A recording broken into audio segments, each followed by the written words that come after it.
Hello and welcome to Let's Crack UPSC CSE. My name is Pratik Nayak and I welcome you all on the largest YouTube platform for civil service preparation. नमस्कार दोस्तों, आप सभी का स्वागत है let's crack UPSC CSE की channel के ऊपर। और हम लोग पिछले क्लास के अंदर शुरू किया था बुद्धिज्म को, बुद्धिस्ट आर्किटेक्चर को, उसी को ही आज के क्लास के अंदर कंटिन्यू करेंगे and will be trying to conclude the Buddhist architecture as well कि बुद्धिज्म में जो स्तूप बिल्डिंग ट्रेडिशंस थी वो कैसे होती है, स्तूप का निर्माण कैसे किया गया था, over a period of time जो स्तूप आर्किटेक्चर है वो किस तरह से बुद्धिज्म को ग्रो करवाता है ना। तो कल के क्लास के अंदर आप में से जो भी विद्यार्थी प्रेजेंट थे, thank you very much for your appreciation and comments. हमने इनफैक्ट पूरी की पूरी जो बुद्धिस्ट आर्किटेक्चर है या बुद्धिज्म की स्टोरी को समझने की कोशिश की थी। और अगर आपको जानकारी होगी तो हमने द लाइफ ऑफ बुद्धा को ऑलरेडी कवर कर दिया है और लाइफ ऑफ बुद्धा के बाद क्या होता है वो हम देख रहे थे। एक्चुअली स्तूप ट्रेडिशन उनके मृत्यु के बाद के ट्रेडिशन शुरू होते हैं, है ना, राइट। तो अगर आप याद करिए तो 568 बीसी में उनका बर्थ होता है। कहाँ पे होता है? तो लुम्बिनी नाम की जगह के अंदर हमने देखने की कोशिश की थी, राइट सर, ठीक है ना। तो उनका बर्थ यहाँ पे आपको हो जाएगा। उसके बाद we find at the age of 29 वो घर छोड़ के चले जाते हैं। That is known as the Mahabhinishkramana. क्या कहते हैं? महाभिनिष्कर्म कहते हैं उसको। तो अगर आप याद करोगे तो मैंने आपको निष्काम कर्म की बात की थी कि जब संसार छोड़ के वो निस्वार्थपण लोगों की इनफैक्ट और जीवन का सार देखने के लिए चले गए थे। 35 साल की उम्र में at the age of 35 years हमने ये आपको ये भी बताया कि हचेन निर्वाण, उनको निर्वाण प्राप्ति हो गई। और निर्वाण प्राप्ति के बाद for the next few years जब तक वो जिंदा रहे तब तक उन्होंने इनफैक्ट जीवन का सार लोगों को बताने की कोशिश की। 483 बीसी में उनका कुशीनगर में मृत्यु हो गया। और कुशीनगर में जब उनका मृत्यु हुआ इसी को ही कहा गया है महापरिनिर्वाण, है ना। तो महापरिनिर्वाण जो है इसी की ही हमने पिछले क्लास के अंदर बात की थी और आपको बताने की कोशिश की थी कि महापरिनिर्वाण के तहत बुद्ध का मृत्यु तो है, पर बुद्ध को जब आनंद ने पूछा था, सर याद आया कि नहीं है, कल मैंने आपको आनंद और बुद्ध के बीच में चर्चा बताई थी। तो आनंद जब बुद्ध को पूछते हैं कि महाराज हम आपको कैसे याद रखेंगे, I will be able to remember you, हम आपकी मेमोरीज को कैसे हाईलाइट कर सकते हैं, तो उसके बाद बुद्ध ने आनंद को कहा था कि मेरे लिए स्तूप बना दीजिएगा, या पाली के अंदर इसके लिए शब्द यूज किया गया है थूप। और इसकी जो स्टोरी है ये कहाँ पे लिखी गई थी? It was written in a book called as Mahaparinirvana Sutra, sir, है ना। तो महापरिनिर्वाण सूत्र आपको किताब दिखेगी, it's a book of Pali literature which is part of the सूत्र पिताक, यहाँ से कहानी है। और उसी के बाद हमको पता चलता है कि after the death of Buddha 8 स्तूप का निर्माण किया जाता है। ये 8 स्तूप से बढ़ते बढ़ते over a period of time पूरे भारत के अंदर एक्सपांशन किया जाएगा। मल्टीपल किंग्स यहाँ पे एक्सपांशन करते हुए यहाँ पे स्तूप बिल्डिंग एक्टिविटीज की शुरुआत करेंगे, सर, है ना। ये स्तूप बिल्डिंग चलता रहा करीबन फर्स्ट सेंचुरी तक आते फर्स्ट सेंचुरी सीई तक आते वी फाइंड कि स्तूप बिल्डिंग तो बनेगा ही, पर स्तूप के साथ साथ हमको पता चलता है बुद्ध की इमेजेस भी बनती है। क्यों बुद्धा इमेज बनती है? क्योंकि बुद्ध अब भगवान के रूप में शुरू हो गए थे मानने के लिए। और इनफैक्ट हमको पता चलता है कि एक संप्रदाय उभर के आया जिसका नाम था महायान बुद्धिज्म। ये महायान बुद्धिज्म इनफैक्ट बुद्ध को भगवान के रूप में मानने की शुरुआत करेगा। खैर, अब कहानी यह है कि स्तूप जो था वो स्तूप की साइज अब बड़ी हो गई थी, है ना। So the size of the stupa had actually I would say expanded. और वो इतना हैवी हो रहा था स्तूप बिल्डिंग कि पहले इनफैक्ट जो एक छोटा सा टिल्ला हुआ करता था उसके ऊपर अब डिजाइन्स बन रही है, उसके ऊपर बुद्धिज्म के सिंबल्स बन रहे हैं और उसके ऊपर बुद्धिज्म की बहुत सारी बातें निकल के आ रही है, सर, ठीक है। तो आज के क्लास के अंदर हम लोग स्तूप आर्ट के ऊपर डिस्कस करेंगे। Will be discussing the stupa art. और स्तूप की जो डिजाइन बड़ी हो गई, स्तूप के ऊपर जो आकार निकल के आया, उन सब के ऊपर चर्चा करेंगे। तो let's start. But before proceeding मैं आपको फिर से वेलकम करना चाहूंगा इंडिया के लार्जेस्ट लर्निंग प्लेटफॉर्म के ऊपर। इनफैक्ट एनसीईआरटी तो मैं आपको यहाँ पे करा रहा हूँ स्टैंडर्ड 12th की पार्ट 1, बट इसके साथ साथ एनसीईआरटी के बाहर भी यूपीएससी क्वेश्चन पूछता है। आपको जानकारी रहनी चाहिए कि आप किसके थ्रू पढ़ रहे हो। I am one of Unacademy's number 1 educator when it comes to history and art and culture. और मैं आपके लिए यहाँ पे लेके आया हूँ खाली और खाली एनसीईआरटी की फाउंडेशन की सीरीज, है ना। तो मैं चाहता हूं कि आप हमारे साथ जुड़िए on the application, on the Unacademy platform. आप वेबसाइट के थ्रू, एप्लीकेशन के थ्रू जुड़ सकते हैं। हमारे लाइव कोर्सेज को अटेंड करिए। History optional, history general studies, both this courses have been run by me. In fact top most educators है, बाकी सारे सब्जेक्ट्स के आपको एजुकेटर मिलेंगे, इनके क्लासेज आप अटेंड करिए। अगर आप अटेंड करना चाहते हो अच्छी तरह से तो मैं तो कहूँगा कि आप कॉम्बेट के अंदर पार्टिसिपेट करिए। हर संडे को हमारी एग्जाम होती है, स्कॉलरशिप एग्जाम, जिसके थ्रू 60 क्वेश्चंस, अगर आप 60 मिनट्स के अंदर 56 क्वेश्चन सॉल्व करोगे, अच्छा रैंक लेके आओगे, तो आपको अनअकैडमी स्कॉलरशिप दे देगा, 1 साल का सब्सक्रिप्शन आपको फ्री में दे देता है। तो this is how we are trying our level playing field. मैं आपको बहुत ही बढ़िया ऑप्शन दे रहा हूँ कि आप इसके लिए तैयार कीजिए। इनफैक्ट इसके क्वेश्चंस मैं सेट करता हूँ once a month। जब कॉम्बैट मेरा आता है तो I set the questions as well. Okay, so this is how it will be beneficial for you कि आप इसके थ्रू सब्सक्रिप्शन ले सकते हो। बाकी अगर आप नॉर्मली जुड़ना चाहते हो तो you can join any point of time. आप PN लाइव करके कोड यूज करिएगा। अभी 2 महीने का सब्सक्रिप्शन अवेलेबल है, और इसके साथ साथ आप GS और ऑप्शनल दोनों का कंबाइंड सब्सक्रिप्शन ले लो तो बहुत फायदा होगा, क्योंकि this is how the fees are. Okay, तो 49,680 में आपको GS prelims, mains, optional including the test series, GS prelims की, मेंस की और ऑप्शनल की हर एक टेस्ट सीरीज आपको कवर करवाई जा रही है। तो total cost of test series around 45,000, याद रखेगा दोस्तों, है ना। ऑप्शनल की test series plus general studies की test series, both are covered into this subscription and also your classes. और मैं तो रहूंगा ही आपके साथ, है ना। तो मोस्ट वेलकम है आपको। अगर सब्सक्रिप्शन लेना चाहते हो तो 28 तारीख तक अच्छी ऑफर चल रही है, उसके बाद फीस बढ़ेगी, 51,000 हो जाएगी। तो then the fees might increase and then it will create more of a financial burden for you as well. खैर, है ना। तो मोस्ट वेलकम है, आप जुड़िए। लोन फैसिलिटी अवेलेबल है, हम लोग बुक सेट आपको अवेलेबल करवा के दे रहे हैं, और जितने भी स्टूडेंट्स यहाँ पे सब्सक्रिप्शन लेंगे उनको यहाँ पे बुक्स सब की सब अवेलेबल करवा दी जाएगी by the Unacademy team. In fact अगर आप डेडिकेटेड मेंटरशिप वाला सब्सक्रिप्शन लेना चाहते हो तो ले सकते हो आइकॉनिक सब्सक्रिप्शन, जहां पे अनअकैडमी की तरफ से आपको एक मेंटर अलॉट किया जाएगा। टीचर के रूप में तो मैं रहूंगा, as an educator I will be always with you, but you will get a dedicated mentor who can help you and guide you in the preparation. In fact कैसे तैयारी करनी है, कौन से सब्जेक्ट को कैसे अप्रोच करना है, वो सब आपको मेंटरशिप के थ्रू मिल पाएगा। सब्सक्रिप्शन लेने के लिए कुछ नहीं करना है, खाली यही यूज करना है PN लाइव को। 1 साल, 2 साल, 3 साल का सब्सक्रिप्शन लीजिए। If you are in the college I can suggest you कि आप मिनिमम 2 ईयर्स का सब्सक्रिप्शन लीजिएगा, क्योंकि इससे फायदा ये होगा कि आपकी जो प्रिपरेशन है उसको फाउंडेशन हो पाएगा और अच्छी तरह से आप तैयार कर पाओगे। बाकी ऑप्शनल का डेडिकेटेड सब्सक्रिप्शन भी अवेलेबल है, एंड साथों साथ हमारी बैचेस भी अवेलेबल है, आप इसको ज्वाइन कर सकते हो after taking the subscription. In fact free की टेस्ट सीरीज में पार्टिसिपेट करिए, और कुछ नहीं है तो हमारे क्लासेस देखिए अनअकैडमी के प्लेटफॉर्म के ऊपर। डिस्क्रिप्शन बॉक्स में लिंक अवेलेबल है, जिसे हम लोग स्पेशल क्लासेस के रूप में पहचानते हैं। लिंक अवेलेबल है मेरी प्रोफाइल की, फॉलो कर दीजिएगा। उसको फॉलो करने से आपको मैसेज मिल जाएगा, अपडेट मिल जाएगी कि मैं कब कौन सा नया क्लास लेके आ रहा हूँ। तो वंस अ मंथ और at times I take special classes, जो फ्री क्लासेस होते हैं।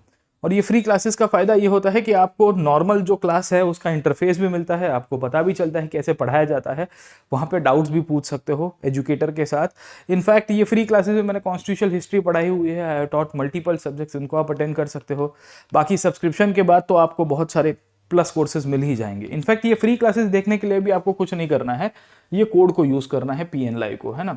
तो your entry gate to Unacademy, either paid courses और free classes should be via the code PN live. Always use this code, make the maximum out of it. चलिए हम लोग शुरू करते हैं स्तूप आर्किटेक्चर के ऊपर। अब याद करिए पिछले क्लास को हमने स्तूप आर्किटेक्चर में क्या पढ़ा था, what we had studied in the stupa architecture, right. और स्तूप आर्किटेक्चर के तहत मैं आपको क्या पढ़ा रहा था, मैं आपको पिछले क्लास के अंदर सांची के बारे में बताया था, राइट। तो इनफैक्ट ये जो सांची का स्तूप है, ये पहले सांची का स्तूप इतना बड़ा नहीं था, मतलब है ना, आप उसमें भी देखोगे तो अशोक के समय पे ये बना था, बट उसके बाद उसके अंदर एडिशंस किए गए थे। एडिशंस का मतलब क्या है कि उसके अंदर बहुत सारी चीजें जोड़ी जाती है, उसकी डिजाइन के अंदर नए नए सिस्टम को ऐड किया गया है। तो बहुत सारी चीजें हमको यहाँ से दिखेगी जो स्तूप के साथ पूरा का पूरा जुड़ा हुआ है, राइट सर, ठीक है। तो ऑलवेज रिमेंबर कि जब हम लोग स्तूप आर्किटेक्चर की बात करेंगे, when we will be talking about the stupa architecture in India, तो ये ग्रेजुअल बन रहा है। तो मैंने आपको अभी भी बताया सर, है ना। तो पहले एक छोटा सा माउंड हुआ करता था, there was a small mound, और माउंड के आजू बाजू में आप देखोगे तो फिर टिल्ला बनने की शुरुआत हुई। फिर over a period of time क्या हुआ, इसके आजू बाजू में क्या हो रहा है कि एक बाउंड्री वॉल बनती है सर, है ना। So there was a boundary wall that was created over a period of time. तो ये जो बाउंड्री वॉल उभर के आई ना सर यहाँ पे, उसके बाद फिर इसके एंट्रेंस गेट बनते हैं। तो यहाँ पे गेट बन गया, यहाँ पे गेट बन गया, समझ में आ रहा है आपको सर, ठीक है। यहाँ पे गेट बन गया, यहाँ पे गेट बन गया, जिसे हम लोग कहते हैं तोरण सर, है ना।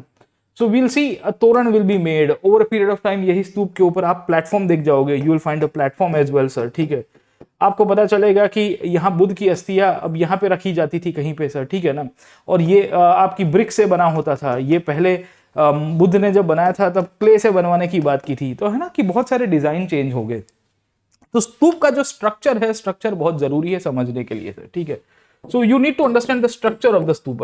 तो आज हम लोग क्या करेंगे कि स्तूप आर्ट के ऊपर चले जाएंगे, मतलब स्तूप को डेकोरेट किया जा रहा है। मतलब जैसे आप देखने की कोशिश करोगे ना यहाँ पे, if you will see over here, तो आपको पूरा पिक्चर क्लियर होगा। मतलब जैसे ये गेटवे है, if you can see this is the gateway of the stupa sir, ठीक है। तो ये जो स्तूप का गेटवे है ना, यहाँ पे डिजाइन की जाती थी, या आप पकड़ने की कोशिश करोगे यहाँ पे भी आपको एक गेटवे दिख रहा है बीच के अंदर, या इस साइड भी आप देखोगे ना, यहाँ this is the gateway, okay, ये भी एक दरवाजा है, ठीक है। और इसके ऊपर सब आर्किटेक्चर की डिजाइन की जाती थी। और इनफैक्ट आपको ये बुद्ध के 3 टीचिंग्स दिखेंगे, बुद्ध, धम्म एंड संघ। मैं आपको पूरा का पूरा स्तूप का ड्रॉ करके बताता हूँ आज इमेज, तो you will be able to see कि स्तूप का कैसे निर्माण हुआ सर, ठीक है। तो let's go to the stupa part. हम लोग स्तूप पार्ट के ऊपर ही सीधे चले जाते हैं, थोड़े स्लाइड्स को स्किप कर देते हैं क्योंकि हमने पिछले क्लासेस के अंदर ये सब कुछ पढ़ लिया था, है ना। We have already studied all this portions of history कि कैसे डेवलपमेंट हुआ, स्तूप की क्या कहानी है, बुद्धिज्म की क्या कहानी है, बुद्ध कैसे बुद्ध बन गए, संघ का क्या रोल है सर, ठीक है। तो आज डायरेक्टली हम लोग स्तूप के ऊपर ही चले जाते हैं। Let us go to the stupa part. And stupa के ऊपर हम लोग ने कल 2 पार्ट देखे थे सर, ठीक है। पहला पार्ट हमने कल के क्लास के अंदर देखा था कि why were the stupa builds, याद आया कि नहीं है। और दूसरा हमने आपको बताया था कि how were the stupa build, है ना, कैसे बनते हैं स्तूप को, कैसे बनाया गया था। और बेसिकली बुद्ध और आनंद के बीच में जो चर्चा थी वो हमने बताई थी। आज हम लोग देखेंगे the structure of the stupa, और वहां से ही हम लोग चले जाएंगे द स्तूप आर्ट फॉर्म के ऊपर। आर्ट फॉर्म का मतलब क्या है कि भाई ये जो स्तूप बने हैं उसके ऊपर बहुत सारी डिजाइन्स बनी है, मतलब एक से एक भारी डिजाइन्स बनी है। ये डिजाइन्स को देखेंगे, ये बेसिकली बुद्धिज्म के साथ क्या दर्शाती है, क्योंकि है ना यहाँ से क्वेश्चन आया हुआ है। पहले मैं आपको क्वेश्चन बता देता हूँ सो दैट आपको हाशकारा होगा कि भाई हम जो पढ़ रहे हैं वो क्वेश्चन सेंट्रिक कर रहे हैं, और वो मेंस एग्जाम के अंदर पूछा गया था सर, ठीक है। This was the question that was asked in the mains examination, है ना। 2016 में ये प्रश्न आपको पूछा गया था। क्या पूछा है, what they had asked you, they had asked regarding the question that the early Buddhist stupa art, क्या पूछा, early Buddhist stupa art while depicting the folk motifs और narratives successfully expounds the Buddhist ideals, है ना। कि जो प्रारंभिक स्तूप आर्ट था, प्रारंभिक का मतलब क्या है, बुद्ध के मृत्यु के बाद करीबन 1st सेंचुरी तक बना, मतलब आप पकड़ के चलोगे बुद्ध के मृत्यु के 501 साल की हम लोग कहानी ले सकते हैं। वो इनफैक्ट फोक मोटिव को दर्शाता है। वो क्या कर रहा है, लोक परंपराओं को दर्शा रहा है, लोक कला को दर्शा रहा है सर, ठीक है ना, लोक कला को दर्शा रहा है। फोक मोटिव का मतलब होगा। एंड नैरेटिव्स का मतलब है कि जो बुद्धिस्ट स्टोरीज है, बुद्ध के रिलेटेड जो भी घटनाएं हैं, जो भी बातें हैं सर, है ना। इनफैक्ट आप देखोगे तो आपको बुद्धिस्ट लिटरेचर में किताब दिखेगी जिसका नाम है जातक स्टोरीज, है ना। तो आपने जातक स्टोरीज के बारे में आपको जानकारी होनी चाहिए सर, है ना। It is very important part of the Buddhist literature. आप मेरे प्लस कोर्सेज के ऊपर आइएगा तो मैं आपको ये जातक स्टोरीज के बारे में बताऊंगा। खैर, ये प्रश्न के ऊपर तो मैं आऊंगा, I will come back to this question. In fact ये क्वेश्चन को कैसे सॉल्व करना है इसके ऊपर भी मैं आपको बताऊंगा। और पीछे लिखा गया है इलूसिडेट, है ना। तो यहां 3 बातें पूछी गई प्रश्न के अंदर। पूछा गया है the earliest Buddha stupa art, है ना, while depicting the folk motif and narrative successfully expound the Buddhist ideals, वो बुद्ध के सिद्धांतों को भी दर्शाता है। मतलब स्तूप बातों को भी बता रहा है, बुद्ध के स्तूप जो है वो बुद्ध के टीचिंग्स को भी दर्शा रहा है, और बुद्ध का स्तूप जो है वो बेसिकली आर्ट फॉर्म के रूप में भी बहुत सारी चीजें हमको बता रहा है। मतलब स्तूप का मल्टीपल सिग्निफिकेंस पूछा गया है यहाँ पे सर, ठीक है। वेरी इंटरेस्टिंग क्वेश्चन, है ना। तो ये एक्चुअली ऑप्शनल का क्वेश्चन था, इसको थोड़ा रिफ्रेम करके यूपीएससी ने जीएस में डाल दिया। आप देखोगे तो आई गेस 4-5 साल पहले इसने हिस्ट्री ऑप्शनल के अंदर क्वेश्चन पूछा था यूपीएससी ने। The same question was actually reframed. In fact मैं आपको एक बहुत ही क्या कहते हैं कि एक अच्छी सी छोटी सी हिंट दे देता हूँ। If you want to predict the nature of questions that can be asked in general studies, आप ऑप्शनल के क्वेश्चंस को खाली गो थ्रू करिएगा पिछले 4-5 साल के। खैर, ऑप्शनल में डेप्थ से ज्यादा पूछी जाती है, 20 मार्कर पूछे जाते हैं, ऐसे कॉर्नर के टॉपिक पूछे जाते हैं, पर तो भी आपको जैसे बुद्धिज्म है, Buddhism is common in both optional और जीएस दोनों के अंदर, और उसमें दोनों में डेप्थ में पूछता है। आप देखिए प्रीलिम्स के अंदर भी बहुत भारी प्रश्न पूछता है, तो एटलीस्ट आपको आइडिया रहना चाहिए कि किस तरह से उसको अटेम्प्ट करना है, राइट सर, है ना। तो let me come back to this point. अब हम लोग चले जाते हैं कि स्तूप के आर्ट के ऊपर जाने से पहले देखना पड़ेगा कि स्तूप को कैसे बनवाया गया था सर, ठीक है ना। अब why were the stupa built, मैंने आपको ऑलरेडी बता दिया है कि कल महापरिनिर्वाण सूत्र के अंदर ये बातें हो रही थी। किसके बीच में बातें हो रही थी, आनंद जो बुद्ध के शिष्य थे और बुद्ध के बीच में सर, है ना। और आनंद बुद्ध को पूछते हैं कि ये तथागत हम आपको कैसे याद रखेंगे, आपकी अस्थियों के साथ क्या करेंगे। तो तथागत सामने जवाब भी ऐसा ही देते हैं। तथागत कहते हैं कि रुकिए, मेरी अस्थियों को आप चिंता मत करिए, आप अपने लिए काम करिए। फिर उसके बाद बुद्ध ने कहा कि स्तूप बना दीजिएगा, और वहां से स्तूप बिल्डिंग बनने की शुरुआत हुई सर, ठीक है।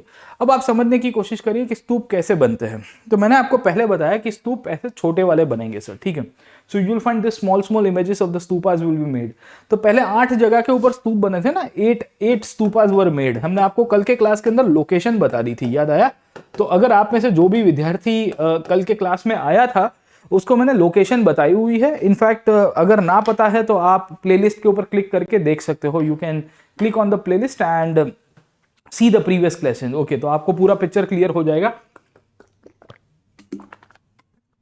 मास्टर ने इसको लेके क्या चर्चा की थी। अब देखिए आगे क्या हुआ, व्हाट इज हैपनिंग फर्दर, है ना, उसके ऊपर चले जाते हैं सर। ठीक है, how are the stupas built, यहाँ क्या लिखा गया है, inscriptions found in the railings and the pillars of the stupas record donations made for the building and decorating them। मतलब ये है कि पहले छोटे वाले स्तूपा बनते थे, फिर धीरे धीरे ऐसे बड़ी साइज के स्तूप बनने की शुरुआत हो गई सर। ठीक है, ये बड़ी साइज के स्तूप के अंतर्गत आपको एक बाउंड्री वॉल दिख जाएगी, उसके आजू बाजू में you will find a boundary wall. समझ में आया कि नहीं है आपको?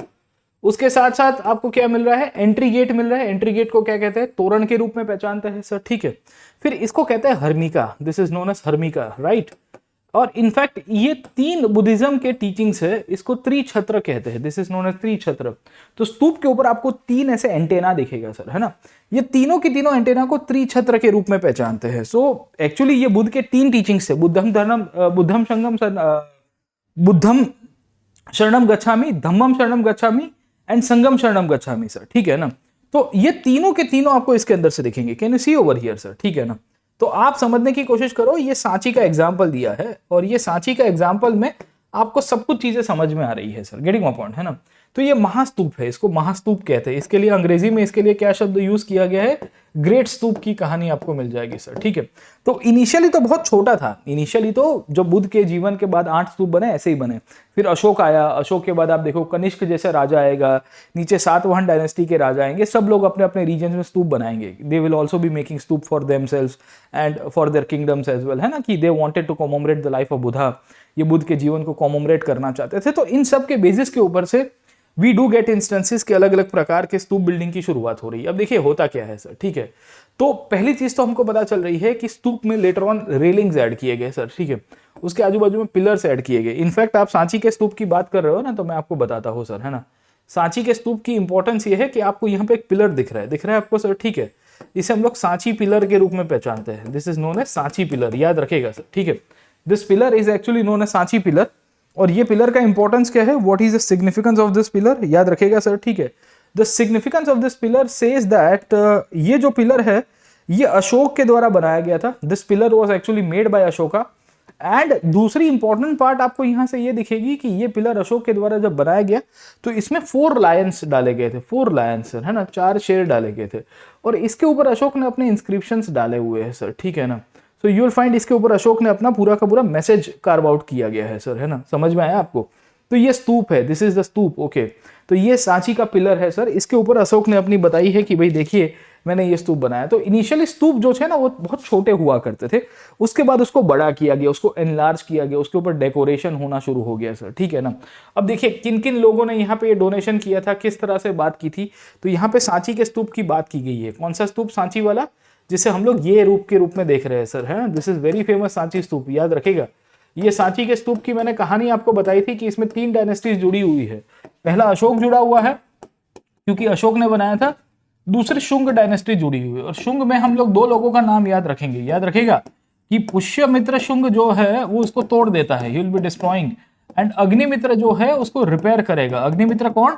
कालिदास की कथा का सबसे मुख्य नायक, जिसका नाम था मालविका अग्निमित्रम सर, है ना। तो मालविका के साथ इसका अफेयर था, तो कालिदास ने इसके ऊपर, लव स्टोरी थी, बहुत बढ़िया है सर, है ना, तो वो लिखा गया था। और तीसरा आप देखोगे तो सतवाहन डायनेस्टी, जो अशोक के बाद पावर के ऊपर आती है दक्कन के अंदर। अब सतवाहन डायनेस्टी आप में से काफी बच्चे नए होंगे, उनको पता नहीं होगा, तो उनके लिए बता देता हूँ। स्टैंडर्ड 12th की जो हमने यही बुक कर रहे हैं उसका चैप्टर नंबर 2 पढ़िएगा, पोस्ट मॉडर्न इंडिया में मैंने सातवाहन डायनेस्टी के बारे में पढ़ाया हुआ है। I already taught you about the Satavahana dynasty, है ना। तो आप उसको अटेंड करोगे, वो क्लासेस को देखोगे तो आपको ऑटोमेटिकली पिक्चर क्लियर होगा कि क्या क्या चीजें यहाँ से हो रही है। खैर चलिए, let me come back to this point.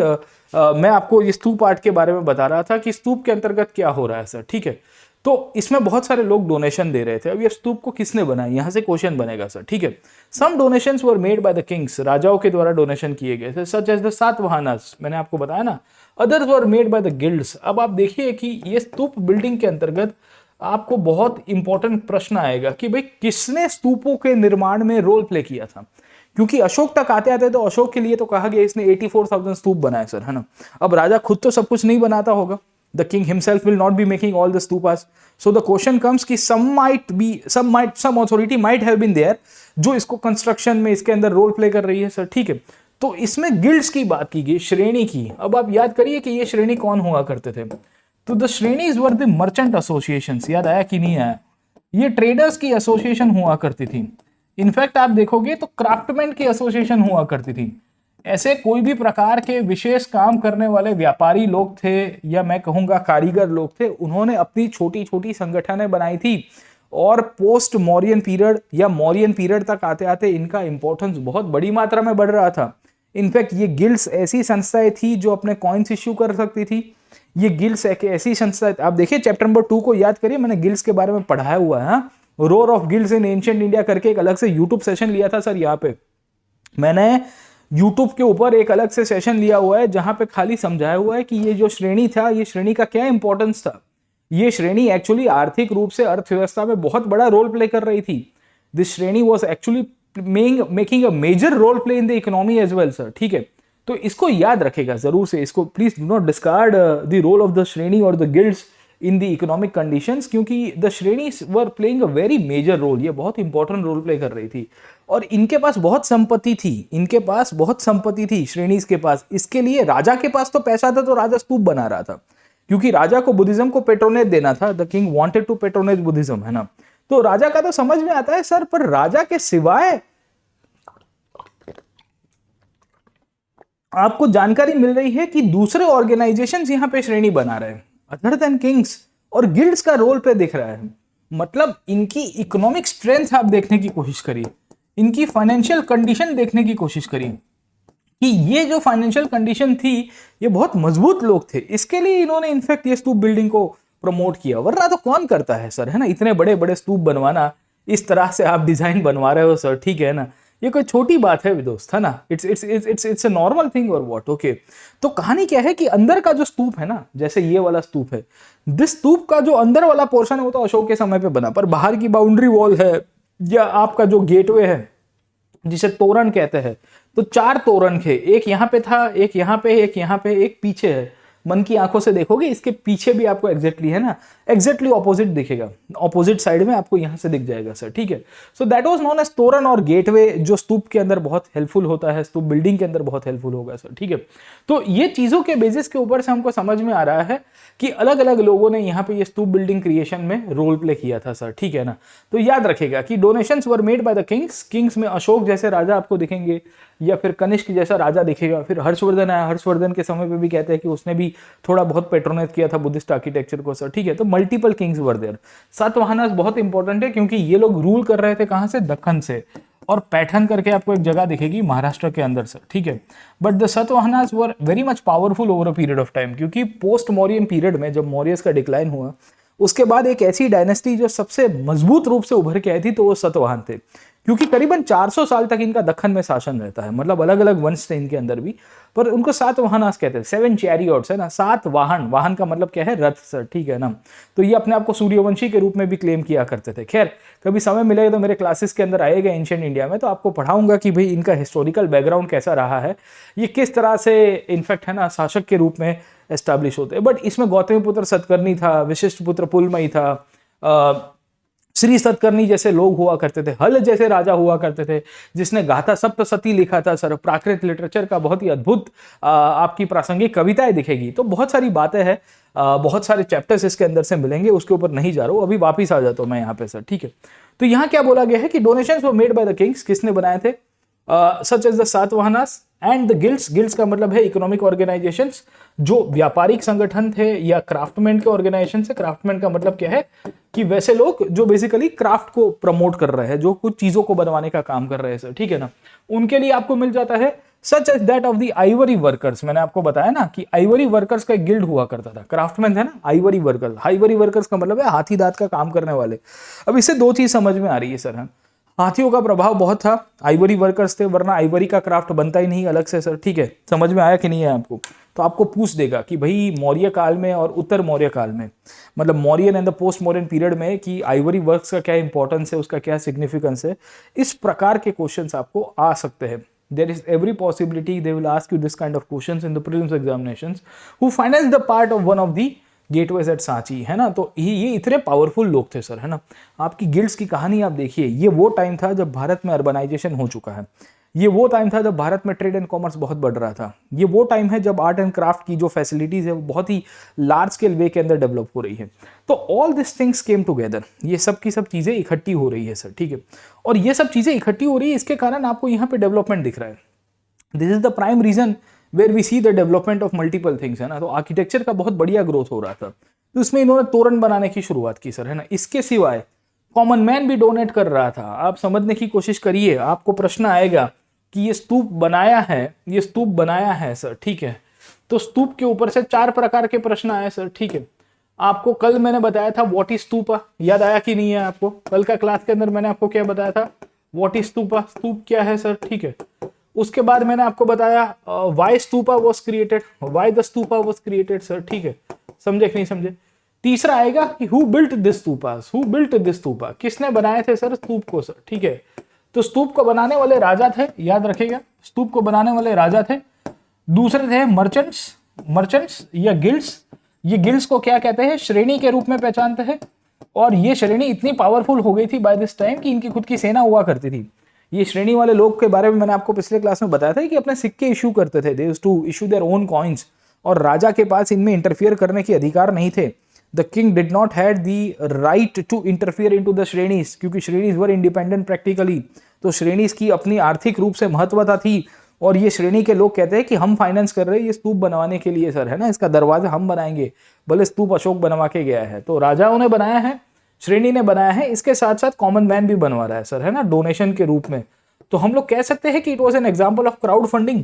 समझ में आ रहा है कि नहीं आ रहा है आपको? देखो यूपीएससी क्वेश्चन यहां से निकालता है दोस्तों सर, आप देखने का नजरिया देख लीजिए। आप जब किताब के अंदर पढ़ रहे हो ना, तो आप क्या है, अंडरलाइन करके चले जाते हो। मेरे ऐसा बंदा जब पढ़ रहा होता है, मतलब एज ए टीचर मैं पढ़ रहा हूँ, एज ए स्टूडेंट भी पढ़ रहा हूँ, क्योंकि इतिहास एक ऐसा विषय है जो कंटिन्यूअसली अपडेट रखना पड़ता है आपको। तो even we also study daily, हम डेली इनफैक्ट किताब में से 1-2 दफा देख के आते हैं कि अच्छा इसमें से क्या एक नया इंटरप्रिटेशन निकल रहा है। तो यहां पे बात बोला गया है हु बिल्ट द स्तूपा, तो hundreds of donations were made, इस बहुत सारे donations by men and women who mention their names, sometimes adding the name of the place where they came from as well as their occupation and the name of the relatives। मतलब आप समझने की कोशिश करिए कि किन किन लोगों ने ये स्तूप को बनवाया था सर। ये स्तूप बिल्डिंग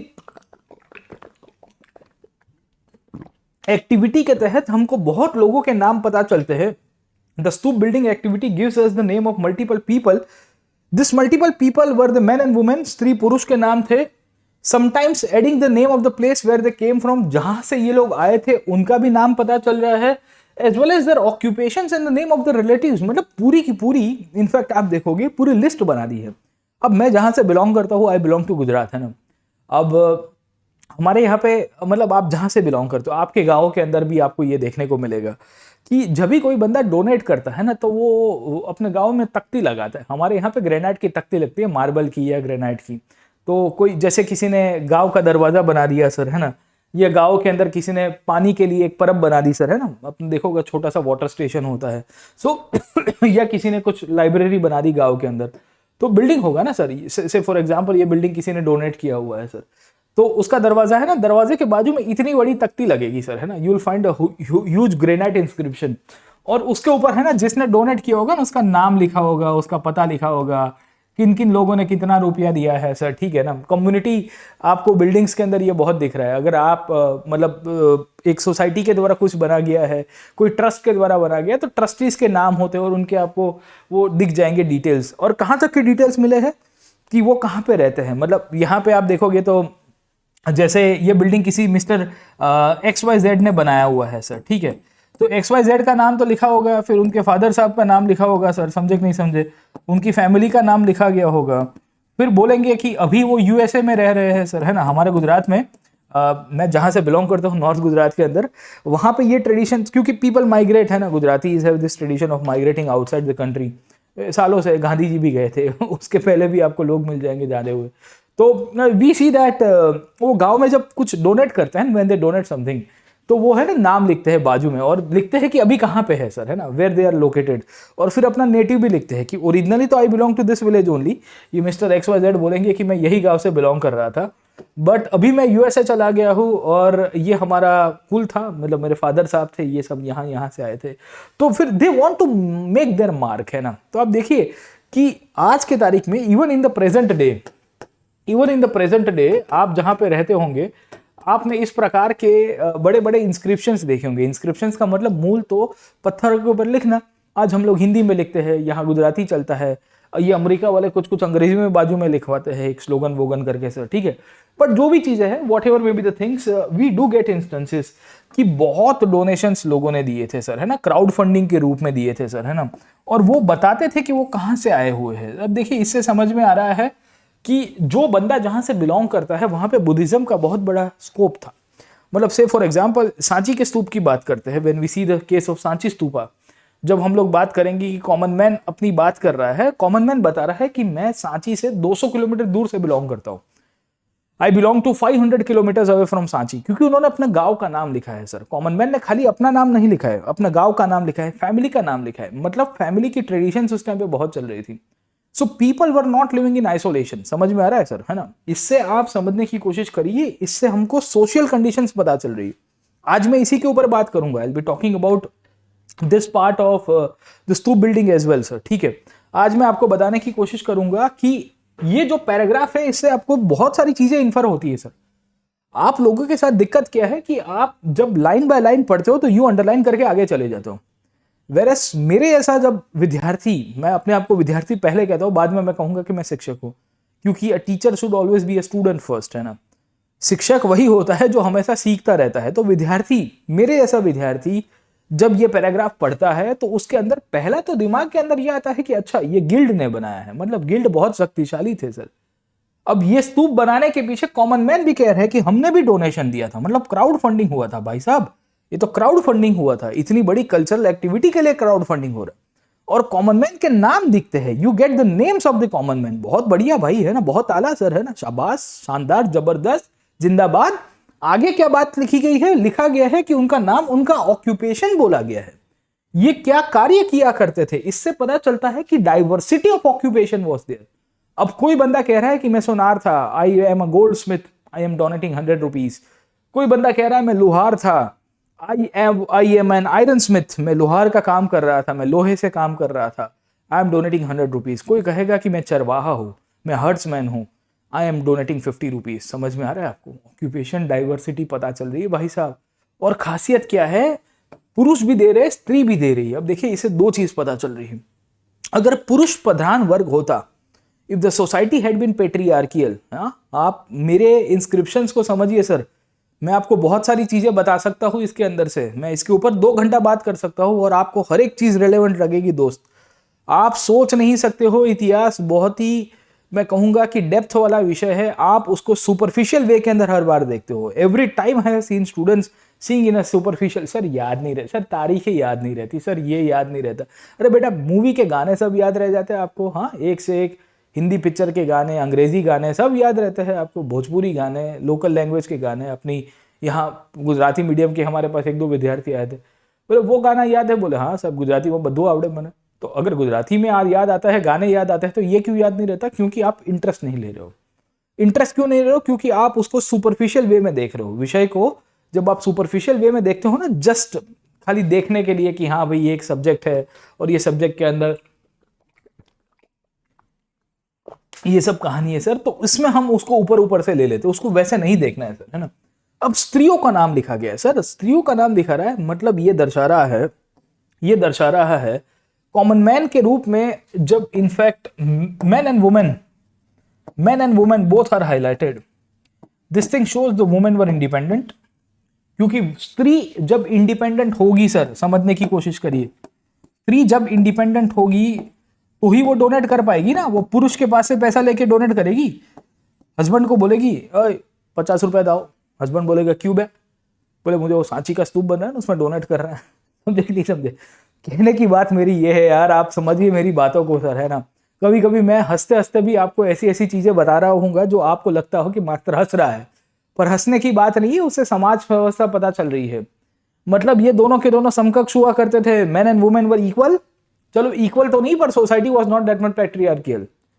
समाज जितना आप सोच रहे थे कि पितृसत्तात्मक है, पेट्रियार्की का बेसिस उभर के आ रहा था, वो पेट्रियार्की आपको नहीं दिखेगी. You will not find that kind of patriarchy over here sir. Getting my point. तो ये चीज हमारे लिए बहुत मैटर करती है. This thing matters the most for us when we understand the historical part. जब हम लोग इसके हिस्टोरिकल पार्ट को देखते हैं, हम लोग जब डोनेशन की बात करेंगे तो आपको पता चलता है कि स्त्री और पुरुष दोनों ने डोनेट किया सर. कहां तक की बात की गई है, अपने नाम लिखते हैं, अपने गांव का नाम लिखते हैं, प्लेस. अब अपने प्लेस से ये लोकेशन बताना चाहता है कि भाई हम कहां से बिलोंग करते थे. अब यहां से दो चीज आपको पता चलेगी. लोग स्तूप बिल्डिंग के अंदर डोनेट कर रहे हैं, if they are donating in the stupa building, तो आपको पता चल जाना चाहिए कि ये डोनेशन कहां कहां से जुड़ा हुआ है और ये डोनेशन क्या बताता है. Whenever someone mentions the place of the donation, मतलब ये है कि वहां पे बुद्धिज्म फैल चुका है. मतलब आप पकड़ने की कोशिश करिए हाइपोथेटिकली. मैं आपको यहां से एक एग्जांपल दे सकता हूं कि चलिए यहाँ पे इनफैक्ट सेंट्रल इंडिया है sir, this is Sanchi sir, है ना, समझे कि नहीं समझे. अब ये सांची में स्तूप है, ये सांची में स्तूप है. ये सांची से आप पकड़ने की कोशिश करोगे, कोई बंदा कह रहा है कि I belong to this village, मैं एक्स विलेज से बिलोंग कर रहा हूं, और आपको लोकेशन पता चल गई. अब यहां से हम पता चल सकते हैं कि ये बंदा एक्स विलेज से बिलोंग कर रहा है सांची से, और इसके बीच में 500 किलोमीटर का अंतर है. But a person who is staying 500 kilometres from Sanchi is going to Sanchi and donate for the stupa building. मतलब क्या है कि ये जो गांव है, यहाँ पे बुद्धिज्म का प्रभाव बहुत हो गया था. यहाँ पे बुद्धिज्म की जो आइडियोलॉजी है वो बहुत स्प्रेड हो गई है सर. आपको ये देखना है कि बुद्धिज्म इतना पॉपुलर था. अशोक ने जो कार्य किया था उस समय के दौरान, जहाँ पे स्तूपों का निर्माण करवाने के पीछे अशोक कह रहा है कि मुझे ये सब चीज़ें करनी है और मैं चाहता हूँ कि मैं लोगों के लिए कार्य करूँ सर. ठीक है ना. तो आपको पता होना चलना चाहिए कि क्या कंडीशन रहती है और किस तरह से इनफैक्ट यहाँ पे डेवलपमेंट होता है सर. गेटिंग माय पॉइंट, है ना.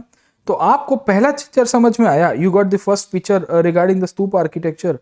और जब हम लोग स्तूप आर्किटेक्चर की बात करेंगे तो स्तूपा के निर्माण के तहत आपको पूरा पिक्चर क्लियर हो जाना चाहिए कि हम लोग जब भी इनफैक्ट स्तूप को देखेंगे, when ever will be seeing the stupa architecture के अंतर्गत यहाँ पे जो इंस्क्रिप्शंस मिले हैं, ये इंस्क्रिप्शंस का अपना खुद का बहुत बड़ी प्रासंगिकता है. The inscriptions had a very important role in understanding the nature of the stupa. किसने बनाया था, कहां से बनाया था. In fact they are also mentioning the name of the relatives. When they write the name of the relatives, we come to know about the family traditions. मतलब यह है कि ये जॉइंट फैमिली में रहने वाले लोग थे. एक बंदा आया और आके कह के गया कि देखिए मैं चाहता हूँ कि ये स्तूप के लिए मैंने 50 रुपये कॉन्ट्रीब्यूट किए हैं. I have contributed 50-100 rupees for so and so purpose, and my intention is that कि ये जो स्तूप बिल्डिंग की पूरी एक्टिविटी है, इसमें हमारे घर वालों का भी नाम आना चाहिए, क्योंकि मैं चाहता हूँ उनको भी लोग याद रखें सर, है ना. गजब है ना सर कहानी. आप देखिए बहुत कहानी मिलेगी सर आपको. तो स्तूप किसने बनाए थे, who built the stupas and how the stupas were built sir. समझे कि नहीं समझे, है ना. तीसरी बात क्या लिखी है, बहुत इंटरेस्टिंगली यहाँ पे बात लिखी गई है. लास्ट लाइन पढ़िएगा. The bhikkhu and bhikkhunis also contributed to the building of the monuments. Bhikkhu का मतलब क्या है, the male followers of the sangha. Buddha के संघ में जितने भी पुरुष सभ्य थे उनको भिक्खु कहते थे, जो संसार त्याग के आ गए थे, बोधि बनने के रूप में चलवात कर रहे थे. So bhikkhus were those people who had actually set themselves on the path of enlightenment. ठीक है. तो we see that ये जो conditions हो रही है, यहाँ पे हमको पता चल रहा है कि भिक्खु भिक्खुनीस का बहुत बड़ा रोल प्ले था, एंड इनका आपको एक प्रोमिनेंस रोल पता होना चाहिए सर. ठीक है. Bhikkhunis were the female followers. Bhikkhunis कौन थी, they were the female followers of the Buddha, और ये भी इनफैक्ट पैसा डोनेट कर रही है. अब देखो ये तो भिक्खु थे, ये तो भिक्षुक थे, दे वर द भिक्षु. और ये इनके पास खुद की पर्सनल प्रॉपर्टी तो थी नहीं, ये तो संसार छोड़ के बैठे हुए. नाम ही है भिक्षु, जो भिक्षा मांग के खाएगा, भिक्षा मांग के जिएगा और भिक्षा के आधार के ऊपर अपने जीवन को चलाएगा. अगर कोई ऐसा व्यक्ति जो कह रहा है कि मैं भिक्षु हूं और मैंने स्तूप को बनाने में मदद की है, मतलब यह है कि उसको किसी ने डोनेट किया है. ये बंदा खुद तो नहीं दे पा रहा है, या ये जो भिक्षुनी है, जो स्त्री है, वो खुद तो नहीं दे पा रही है. समझ में आ रहा है कि नहीं आ रहा है आपको. आप चीजों को समझिए. You try to see from a global picture. आप पूरी सिस्टम को समझने की कोशिश करिए. अगर भिक्खु भिक्खुनी कह रहे हैं कि हमने इसको डोनेट किया है, भिक्खु भिक्खुनी क्या कह रहे हैं कि we are actually donating for this stupa building. Bhikkhus and bhikkhunis are actually highlighting कि we are actually donating to the stupa building. What does this signifies? This thing signifies कि द सोसाइटी वाज प्रॉस्परस. ये प्रॉस्पेरिटी को दर्शाती है। ये क्यों दर्शाती है पता है? क्योंकि ये तो ऑलरेडी मांग के जीने वाले लोग हैं सर, ये तो मांग के जीने वाले लोग हैं। इनको किसी ने डोनेट किया होगा, इनको किसी ने 100 रुपये डोनेट किया होगा, अगर इनको किसी ने 100 रुपीज डोनेट किया होगा, खैर उस टाइम पे पैसा नहीं था, उस टाइम पे जो करेंसी चलती थी उसे पण कहते हैं या कर्ज पण कहते हैं, याद रखेगा। In the post Mauryan period and the Mauryan period will find a coins, punch marked silver coins called as the pana and the कर्ज पण सर, ठीक है। तो ये आपको दर्शा रहा है प्रॉस्पेरिटी को सर, है ना। तो भिक्षु भिक्षुनी डोनेट कर रहे हैं, भाई गजब की कहानी है। The bhikshus and the bhikshunis are donating to the stupa building. वाह वाह वाह, बढ़िया, गजब है सर, ठीक है। तो इकोनॉमिक सिग्निफिकेंस ऑफ स्तूप समझने की कोशिश करिए। The stupas became an economically significant centre, और इसकी इकोनॉमिक सिग्निफिकेंस ये होती है, it's became a place of pilgrimage, क्योंकि बुद्ध ने वहां स्तूप बनाए थे जहां पे क्रॉस रोड्स आ रहे थे, हाईवेज चल रहे थे। अब सांची देखिए, Sanchi was a place which was connecting the north and the south. आपको ना पता हो तो बता देता हूं मैं, उस टाइम पे एक रास्ता चलता था, यूं चलता था, जिसे हम लोग कहते हैं उत्तर पथ, उत्तर पथ, और दूसरा रास्ता चल रहा था यूं, जिसे हम लोग कहते हैं दक्षिण पथ। सांची बीच में आता था सर, दक्षिण पथ में, साउथ में जाने के लिए। तो जो मगध से होते हुए, अवंती होते हुए, इनफैक्ट सांची के थ्रू जा रहा था। तो ये इकोनॉमिक सिग्निफिकेंस आपको स्तूप के अंदर मिलेगी सर, गेटिंग माय पॉइंट, है ना। तो ये जो स्तूप है, इसकी प्रासंगिकता आपको पता होनी चाहिए। अब स्तूप की डिजाइन कैसे बनी है, द स्ट्रक्चर ऑफ स्तूपा, उसको मैं आपको नेक्स्ट क्लास के अंदर पढ़ाऊंगा, आज नहीं पढ़ा रहा हूं, क्योंकि मैं चाहता हूं कि स्तूप का जो स्ट्रक्चर है और स्तूप की जो डिजाइन पार्ट है, जो एलिमेंट पार्ट है ना उसका सर, ये वाला पूरा का पूरा, उसके ऊपर मैं अलग से 1 आध घंटा चर्चा करूं सर, ठीक है। तो आपको हमने आज के क्लास के अंदर 3 से 4 चीजों के बारे में डिस्कस किया है। I had discussed about the 3-4 aspects of the stupa. पहला तो व्हाट इज स्तूपा हमने पढ़ा है, दूसरा है व्हाई स्तूपा, तीसरा हु बिल्ट इट। और ये हु बिल्ट के आधार के ऊपर हमने जब एनालिसिस किया तो we came to know about the economic significance of stupa, stupa building का आर्थिक महत्व सर, ठीक है। ये बहुत इंपॉर्टेंट पार्ट है, याद रखेगा। You should not take this kind of topics very lightly sir, है ना। तो इकोनॉमिक सिग्निफिकेंस ऑफ स्तूपा आपको अलग से पूछा जा सकता है। इकोनॉमिक सिग्निफिकेंस ऑफ स्तूपा, तो क्या हुआ कि एक तो स्तूप की लोकेशन देख लीजिए, the location was on the cross roads. Cross roads का मतलब है हाईवेज के ऊपर बनवाई गई थी, और हाईवेज के ऊपर बनवाने के कारण लोग बड़ी मात्रा में आएंगे सर, इजी एक्सेसिबिलिटी है सर, एक्सेसिबिलिटी बहुत इजी होगी सर, समझे कि नहीं समझे। तो because the accessibility was easy, तो people were connecting easily sir, ठीक है। मूवमेंट यहाँ पे अच्छी तरह से हो रहा है, movement of people is there, और मूवमेंट ऑफ पीपल है तो इसके कारण जो स्तूप पहले छोटा था, जो स्तूप पहले छोटा था वो क्या हो गया, बड़ा हो गया sir. It got big over a period of time, उसके ऊपर डिजाइन बनने की शुरुआत होगी। तो इसमें हम लोग कह सकते हैं लेटर एडिशंस हुए, और लेटर एडिशंस में 2 चीजें हो रही है सर, है ना। People are donating, people are donating, people are donating and people are coming for worship, लोग वर्शिप के लिए आ रहे हैं। मतलब आपको समझ में आ रहा है सर, आज के मंदिरों के अंदर जिस तरह की सिस्टम बन रही है, टेम्पल टाउन्स। सुनिए मेरी बात, एक कंसेप्ट आता है टेम्पल टाउन्स का। टेम्पल टाउन्स का मतलब क्या है कि मंदिर बन रहे हैं और मंदिरों के निर्माण के पीछे पूरे के पूरे शहर बन रहे हैं पीछे। So you will find temples will be built and the cities will be built in the background, पीछे ही बनते रहेंगे सर, ठीक है। ये सब कुछ यहाँ पे स्तूप के अंदर हो रहा है। जहां जहां स्तूप बनेगा वहां भारी मात्रा में लोग जाएंगे और उसको लेटर एडिशन में एक्सपांड करेंगे सर। और एक से ज्यादा स्तूप बनते हैं सर, कितनी सारी जगह के ऊपर बने। The number of stupa was very huge in number, मतलब आप पढ़ोगे तो थाउजेंड्स के अंदर आपको दिखेंगे, हजारों की संख्या में स्तूप बनेंगे। जहां जहां स्तूप बनेगा वहां वहां पूरी एक इकोनॉमी डेवलप होगी।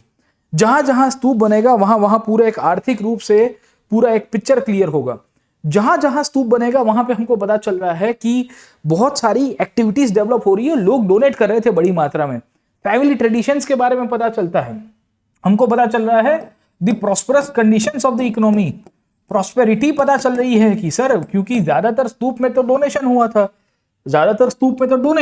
तो डोनेशन होने का मतलब क्या है सर, राजा डोनेट कर रहा है। अगर सबके सब स्तूप राजा ने बनाए होते तो हम मान लेते हैं, सबके सब स्तूप अगर राजा ने बनाए होते तो हम मान लेते हैं कि चलिए खाली राजा के पास ही पैसा था, पर यहाँ पे ऐसा नहीं है, यहाँ पे ऐसा नहीं है।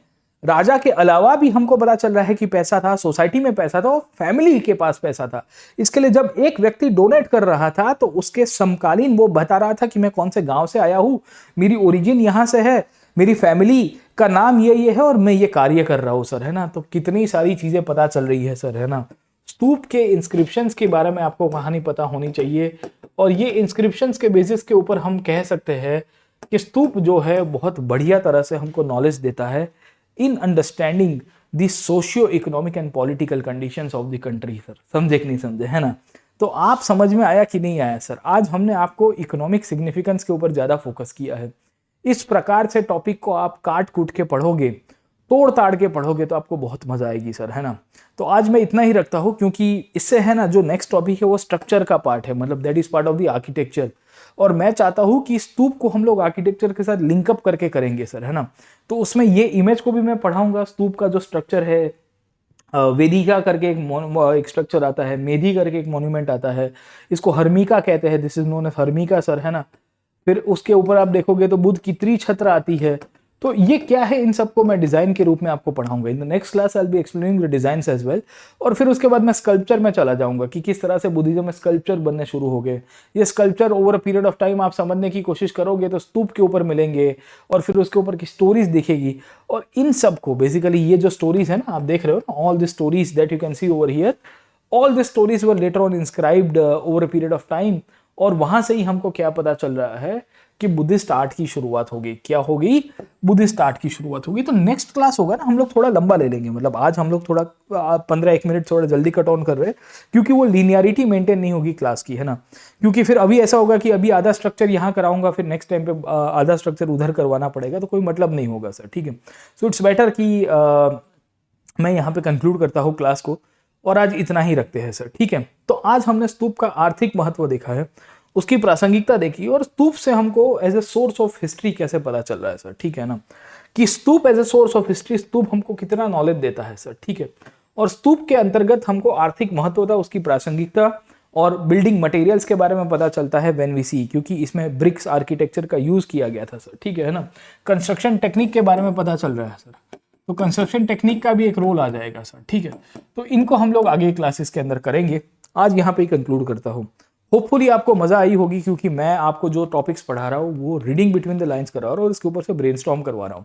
मेरा कार्य ये नहीं कि मैं आपको बॉल बाय बॉल कमेंट्री करूँ। यहाँ पे काफी बच्चों का ऐसा एक्सपेक्टेशन है कि सर खाली एनसीईआरटी को पढ़ने में इतना टाइम लगा रहे हो, तो बेटा एनसीईआरटी नहीं पढ़ रहे, actually we are doing foundation of UPSC only. कल उठ के आप सेल्फ स्टडी भी करोगे ना, मैं आपको ये नहीं कहूंगा कि आप हमारे साथ जुड़िए कंपलसरी है, या गले में बंदूक रख के बोले भाई चल आजा मेरे कोर्स के अंदर ज्वाइन करने। कल उठ के आप सेल्फ स्टडी करोगे तो आपकी दिमाग की बत्ती खुली होगी कि मुझे क्या पढ़ना है क्या नहीं पढ़ना है सर, है ना? और ये एनसीईआरटी है, इसके बाहर भी क्वेश्चन आएंगे, ऐसे नहीं आएंगे कि यहाँ से ही परमानेंटली क्वेश्चन आता है। बट एटलीस्ट अगर आपने इसको ढंग से किया होगा ना, तो बाकी सारे टॉपिक्स को समझने में, उसको कॉम्प्रीहेंड करने में कोई दिक्कत नहीं होगी। खैर, आप में से जो भी विद्यार्थी जिनको ये क्लासेस पसंद आ रहे हैं और जो चाहते हैं हमारे साथ और जुड़ पाए, क्योंकि वहाँ पे मैं आंसर राइटिंग भी करवा पाऊंगा, प्रीवियस के क्वेश्चंस और डिटेल में करवा पाऊंगा, 1-to-1 इंटरेक्शन होगा, और मेन बात है ऑडियो इंटरेक्शन रहता है हमारा अनअकैडमी प्लस के ऊपर। सबसे बेस्ट पार्ट यही है कि we discuss in a very audio way sir, है ना? तो बहुत अच्छी तरह से हम लोग बातें कर पाएंगे। You are most welcome to join us on the Unacademy platform. मैं आपको फिर से वेलकम करता हूँ। You can use this code PN Live, get maximum discount on the subscription, और you can watch my free classes. Description box में link available है, जिसे हम लोग कहते हैं special class. Like, share and subscribe to this platform. I'll see you in the next session. Till then, keep studying. All the best and Jai Hind.